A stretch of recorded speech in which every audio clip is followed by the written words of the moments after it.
নমস্কার, YouTube Bangla channel travel story of জগদীশে সকল দর্শককে স্বাগত। আমি জগদীশ আবার আপনাদের সামনে হাজির হয়েছি বেড়ানোর এক নতুন ভিডিও নিয়ে। এবারে আমাদের গন্তব্য বাঙালির 3 প্রিয় বেড়ানোর জায়গা দীপুদার দা, অর্থাৎ দীঘা, পুরী, দার্জিলিংয়ের দার্জিলিং।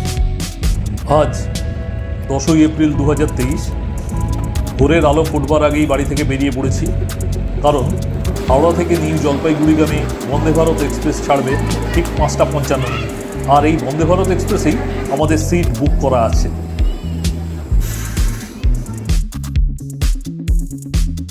এবারে আমার সফর সঙ্গী শুধুমাত্র আমার স্ত্রী চন্দনা।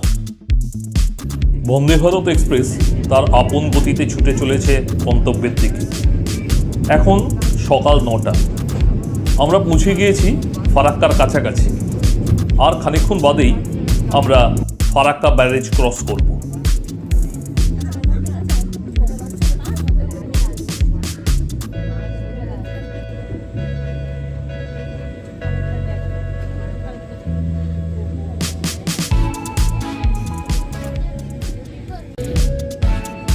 আমাদের ট্রেন এখন ফারাক্কা ব্যারেজ ক্রস করছে।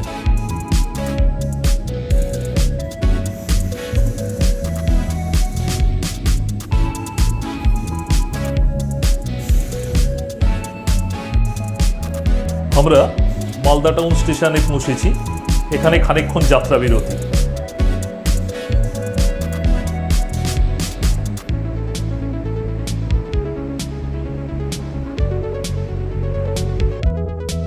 ট্রেনেতেই আমাদের ব্রেকফাস্ট এবং লাঞ্চ সার্ভ করা হয়েছিল, আর আমরা একদম সঠিক সময়ে পৌঁছেছিলাম এনজেপি বা নিউ জলপাইগুড়ি স্টেশনে।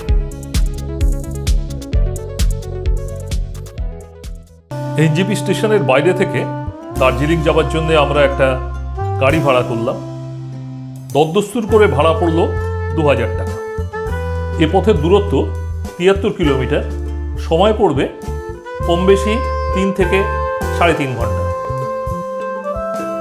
শিলিগুড়ির জ্যামজট কাটাতে আমাদের বেশ খানিকক্ষণ সময় বেশি লাগলো। এখন আমরা হিলকাট রোড ধরে এগিয়ে চলেছি শুকনার দিকে। শিলিগুড়ি থেকে হিলকাট রোড সোজা চলে গিয়েছে দার্জিলিং, আর এই হিলকাট রোডের ওপরেই পাতা রয়েছে দার্জিলিংয়ে যাবার টয় ট্রেনের লাইন। মাঝে বেশ কিছু স্টেশন, সেগুলো এই টয় ট্রেনের মতোই সুন্দর, নামগুলো আরও সুন্দর, যেমন শুকনা, তিনধরিয়া, গয়াবাড়ি, রাংটাং, কার্শিয়াং, সোনাদা, টুং, ঘুম ইত্যাদি ইত্যাদি। যদি ইচ্ছে বা সময় থাকে তবে নিউ জলপাইগুড়ি স্টেশন থেকে সকালবেলা টয় ট্রেনে চেপে সন্ধ্যাবেলা দার্জিলিং পৌঁছানো যেতেই পারে। শুকনা থেকে আমাদের গাড়ি বাঁদিকে বাঁক নিয়ে রোহিণী চা বাগানের পথ ধরে কার্শিয়াং পৌঁছেছিল। ড্রাইভার সাহেবের কাছ থেকে জেনেছিলাম এই পথের দূরত্ব কম হওয়ায় এখন সবাই শিলিগুড়ি থেকে কার্শিয়াং এই পথেই যাতায়াত করে।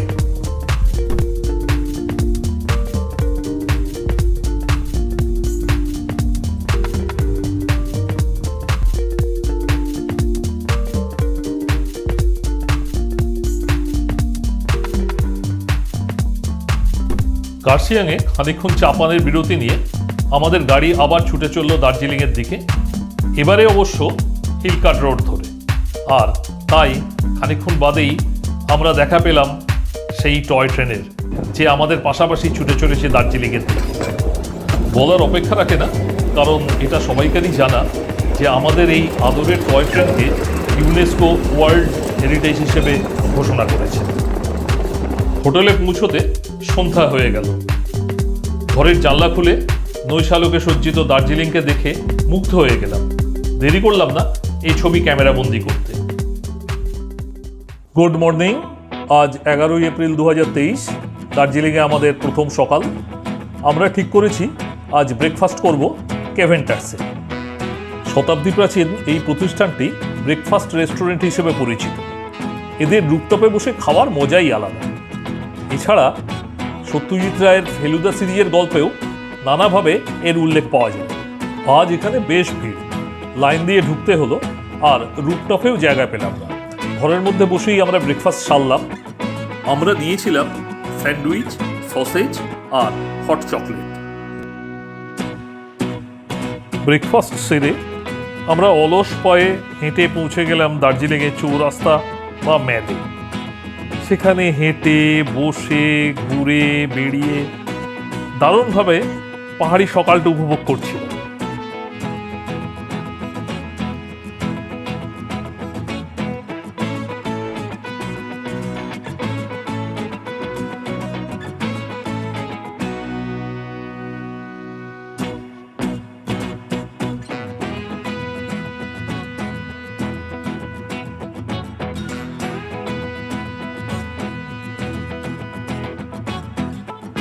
মেলে বেড়ানোর ফাঁকে আমরা অবজারভেটরি হিলের ওপরে মহাকাল মন্দিরও দর্শন করে নিলাম।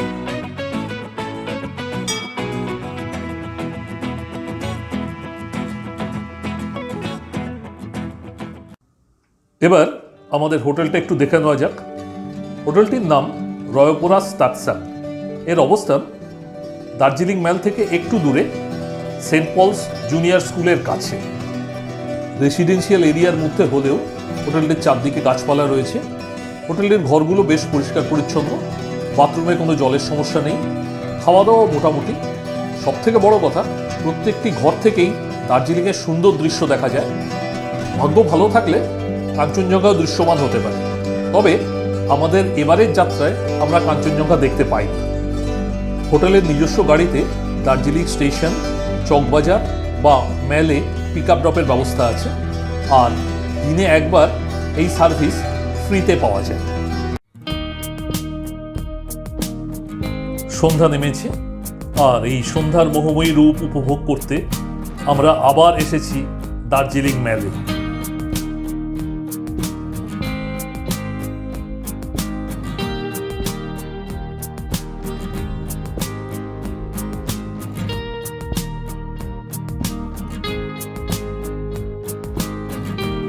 কাঞ্চনজঙ্ঘা দেখা না পেলেও দিবাকর আমাদের হতাশ করেননি। 12ই এপ্রিল 2023 টাইগার হিলের নির্মেঘ আকাশে তিনি উদয় হয়েছিলেন, আর সেই দৃশ্য প্রত্যক্ষ করার অভিজ্ঞতা আমাদের সারা জীবন মনে থাকবে। এটি তারই একটি ছবি। টাইগার হিল থেকে সূর্যোদয় দেখে ফিরে আমরা একটা গাড়ি ভাড়া করে দার্জিলিংয়ের কয়েকটা দ্রষ্টব্য দেখে নিয়েছিলাম। আমাদের আজকের প্রথম দ্রষ্টব্য ছিল বুদ্ধিস্ট টেম্পল এবং পিস প্যাগোডা।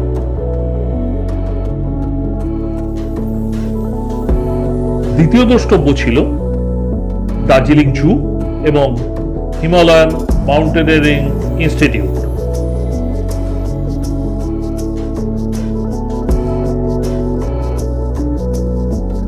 তৃতীয় দ্রষ্টব্য ছিল একটি টি গার্ডেন বা চা বাগান। সেখানে খানিকক্ষণ ঘোরাঘুরি করে আমরা আজকের মতো আমাদের ভ্রমণ সাঙ্গ করেছিলাম। ফেরার পথে লাঞ্চ সেরে নিয়েছিলাম বিখ্যাত টিবেটিয়ান হোটেল পুঙ্গায়। Good morning. আজ 13ই এপ্রিল 2023, আমাদের দার্জিলিং বেড়ানোর শেষ দিন। আজ আমরা হেঁটে বেড়াবো, তাই ম্যালে এসে ম্যাল মার্কেটকে বাঁদিকে রেখে সোজা রাস্তা ধরে চলে এসেছি ভানু ভবনের সামনে। এই ভানু ভবনে দার্জিলিংয়ে সরকারি অফিস রয়েছে, আর এর বিপরীতে ঐতিহ্যমণ্ডিত সেন্ট অ্যান্ড্রিউস চার্চ। এই রাস্তা ধরে সামনে একটু এগোলেই রাজভবন, আর ঠিক তার আগে ডান দিকে ম্যাল রোড, যে রাস্তা দার্জিলিংয়ের ম্যালে গিয়ে মিশেছে।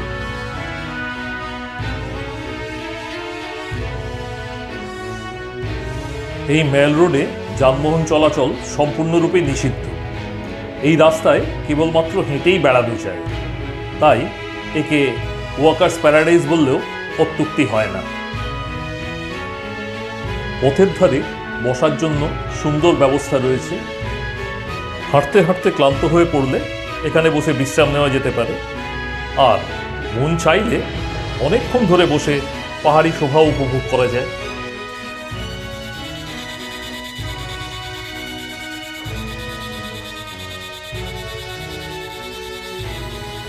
ঘন গাছপালা, কোলাহল বর্জিত এবং দূষণমুক্ত পরিবেশকে প্রাণ ভরে উপভোগ করে আমরা আবার ম্যালে এসে পৌঁছালাম। এবার আমরা যাব দেশবন্ধু সংগ্রহালয় দেখতে। ম্যালের ডান দিকে যে রাস্তাটা সোজা ভুটিয়া বস্তির দিকে নেমে গিয়েছে, সেই রাস্তা ধরে কিছু দূর এগোলে বাঁদিকে পড়বে স্টেপ অ্যাসাইড নামের একটি বাড়ি। এই বাড়িটির ঐতিহাসিক গুরুত্ব অপরিসীম। স্বাস্থ্যোদ্ধারের জন্য দেশবন্ধু চিত্তরঞ্জন দাস এই বাড়িতে এসে কিছুদিন ছিলেন। এই বাড়িতেই তাঁর সঙ্গে মহাত্মা গান্ধী এবং অ্যানি বেস্যান্ট দেখা করতে এসেছিলেন। আর এই বাড়িতেই 1925 সালের 16 জুন তিনি শেষ নিঃশ্বাস ত্যাগ করেন। বর্তমানে দ্বিতল এই বাড়িটির উপরই তলে দেশবন্ধু সংগ্রহালয় এবং নিচের তলে মাতৃমঙ্গল ও শিশুমঙ্গল কেন্দ্র রয়েছে। তবে কেন জানি না আমরা বাড়িটিকে পরিচর্যাহীন তালাবন্ধ অবস্থায় দেখেছি। ম্যালের কাছেই নেহেরু রোডে রয়েছে দাস স্টুডিও।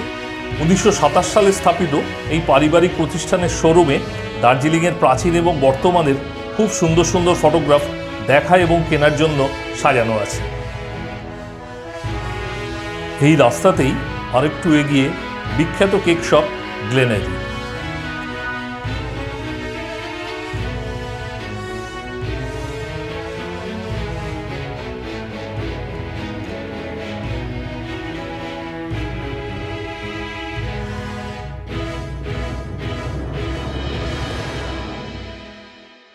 হেঁটে বেড়ানোর ক্লান্তি দূর করতে গ্লেনারিতে বসে সুস্বাদু প্যাটির সহযোগে দার্জিলিং চা পান করে আজকের মতো বেড়ানো সাঙ্গ করলাম।